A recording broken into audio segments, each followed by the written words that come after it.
good morning, and this morning we're broadcasting from outside St Michael's Church in Lewes. It is 6:15, just that's British summer time for those of you who aren't in our particular time zone, and those who are poking over the top of the sheets right now and saying, oh, bloody hell, is it time to get up? Well, you don't have to. You've got another hour before you have to catch that train to London or come out onto the high street and get cracking. Lewes is the county town of East Sussex on the southern most part of the United Kingdom, and for those of you who are from overseas and those of you who live in Britain, as we sometimes are not totally sure where places are, but that's where we're broadcasting from this morning. This is Mirador Television, and I'm Keith Hayes, for want of a better word. Sometimes I get a bit carried away and really lambaste everybody, and then have to creep around during the day just in case somebody lambastes me back. But that's what we're here really to do, as a watchdog for local politics, but we don't want to be parochial, so we keep an eye on what's going on in the rest of the world. But first of all, I'd like to take you on a little tour, if I can, of just where we are, because it is a historic part of Lewes. There is the Archangel Michael with his sword coming down to slay the bad angels and the dragons and so on, and this is a very, very historic church. It's it was built somewhere around 1140. Sorry, some people think even earlier than the original church, because it was the church of the castle, and the Normans, of course, took over this part of our world in 1066. But it has quite a history, because apart from being the castle of the church and within the town walls, and maybe we can look across the road, because there's a nice pub across the road. Doesn't every church really demand a nice pub? Yes, that's the Brewers Arms, which is one of the best pubs that I've ever known. It's a really first-class pub, although Lewes is very lucky.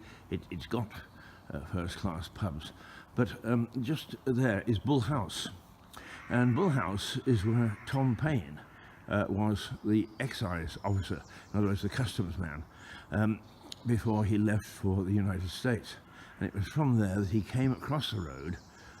He crossed the road like this, and he came to St Michael's Church, which faces right onto the street. And he went in through those doors, and he got married. It didn't last very long, but he got married. He wasn't a terribly pleasant man, even though he's a very brave man and a philosopher, and is credited with starting the American Revolution. And in fact, according to historian Bill Bryson, he was the man that coined the term first, the United States. He also coined, because he believed in the rights of man, and that is that the establishment, particularly royalty and a few members of the so-called parliament in those days, should have a say about what happens. Now I've got to be very careful. I don't want to burn us out with the sunshine, because it's a beautiful morning. But I started out to show you just beyond Bull House there, on the red brick building. Facing it is part of the original wall, and that's where the wall of the city was, or the town, when Henry III and Simon de Montfort, for the barons, met head-on in the Battle of Lewes, which ignited the beginning of English democracy. And they just poured through there like a knife through butter, and after it was all over, the town worthies levied attacks on all the locals and said, listen, if they can get through the wall that easily, it ain't going to do us much good. And of course, walled towns in those days were very important, because the conquerors still had to put up with the Saxons, who weren't giving in very easily, and a chap called Hereward the Wake caused particular mayhem throughout this part of the world in trying to fight back in a sort of terrorist way to re-establish the English or Saxon kingdoms here in, well, it wasn't the United Kingdom in those days, I suppose, but here in Britain. So that's where we're broadcasting from this morning, and it's as I say, pretty historic. Now, so forgive me if I sit down for a moment, and if we're a bit shaky again, we have to be on these morning broadcasts, because we like to wander around and show you where we are and what we're doing. And St Michael's Church, certainly, there were two churches within the walls. One has totally disappeared. There are now 6 or 7 that would have been in the walls if, in fact, we'd had Protestantism and Puritanism prior to the 1066. But unfortunately, or fortunately, Puritanism really didn't come in until more or less the time of Oliver Cromwell, and that was in the late 1500s and the early edging towards the 1600s. So we, in some ways, it was until Henry VIII, it would be a Roman Catholic church. Now it is what's known as High Anglican, that is, it's Anglo-Catholic, follows much of the ceremony that the Roman Catholic Church follows, but owes its allegiance to the Queen through the Archbishop of Canterbury. So that's a very brief look at where we are this morning. Now, the world as we know it, it's all going mad, I think. British politics is just in such turmoil, and the unfortunate thing is that the last people who seem to be concerned are the politicians. I think that they are trying very hard to put their head in the sand and pretend that nothing is happening. But a Brexit party, led by a man called Nigel Farage, has been leaping ahead in the polls over the traditional Conservatives and Labour. So much a muck have the established politicians made of it. Will it last? Who knows? The fact of the matter is that perhaps the politicians are becoming, or the political parties that are established now are becoming aware of the damage that this is doing to them, and they're now trying to put out fake news and besmirch his reputation and so on and so forth. Good old political trick. The trouble is that they've been doing it for so long now that the public don't believe them anymore. So they've shot themselves in the foot in so many ways. And I think that perhaps we are in an age where people now are demanding change. It's happened in the United States. Not saying whether it's good, bad, or indifferent. A lot of people have different views on Donald Trump. But the fact is, he's there, and he beat the establishment. And I would suspect that if the establishment is sensible, it'll reform itself very quickly before it goes to ask the people for their support again.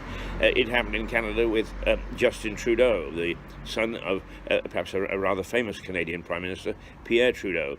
And when I was in Canada, I was able to cover some of the things that he did, including the first constitutional conference that was held to try and repatriate the Canadian Constitution from the United Kingdom, from Westminster, where it had sat for 200 or so years.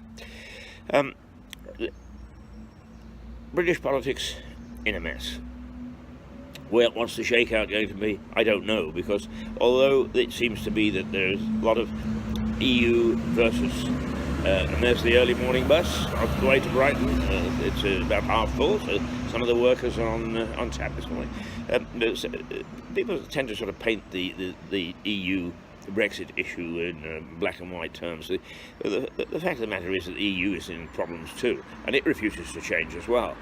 So perhaps the message from the United States and from Canada has not got through to our own politicians, and now it's up to people who have been dismissed for so many years. But we have a deep feeling about what's right and proper, and we're pretty upset about what's happening at the moment. So we don't quite know, I think, what change we want. What we do know is we don't want the present status quo. It isn't working, and I'm very wary of surveys that come out and sort of try to paint as if being a dreadful, dreadful mercenary society. But there is a survey out this morning that says that we're second in the world when it comes to the disparity of wages, that there are the very rich and the very poor, and that the very poor are increasing and the very rich are grabbing plenty of loot. And that is, I think, when you've got a chief executive of a potty little town like this, or a potty little district like this, with he and his acolytes pulling in a million a year in salaries, and that what they pay the average long-serving person on their staff, and they haven't got many long-serving because everybody's leaving in droves, but is only paying £22,000 a year, then you really have got a big divide, and that is being shown throughout our society, and it is pigs with their snouts in the trough, because the trade unions aren't at all worried, despite the fact that they represent the working man. They don't. They represent the people that are members of their union. So you've got a train driver who's working 80 or 90,000 pounds a year, plus overtime, plus. You've got politicians, the same thing, plus. You've got chief executives of small districts, political districts, plus. All in all, when you actually get down to the butcher, the baker, the candlestick maker, who is always using a credit card, always getting something from their bank, which aren't very pleasant letters to say, come on, hand over, and they're saying, but, something has got to happen in society. What I hope doesn't happen, that we get to the situation that happened in the old Russia and created the Soviet Union, where the one that replaced the other wasn't much better. So that's why I say we're not quite sure what change we want. All we do know is that the status quo isn't working. So can we have some deep thinking about that, please? Well, that was a good rant this morning. A couple of local things. I think that apparently our prison here, which has housed many famous people, it opened by having a couple of hundred grenadiers from Finland who were fighting for the Russians in the Crimea War, Russia versus GB, with no referee. It was a pretty bloody war, one way or another. But anyway, the prisoners made their way here, and they were held in the prison, which opened in about 1850 or 53, 54, thereabouts. But since then, it's held the Cray twins, who are notorious gangsters here. It held Eamon de Valera, who it became president of Ireland, but it held him at the time when he was a revolutionary in now what is now the Republic of Ireland, and they sent him here to keep him out of the way.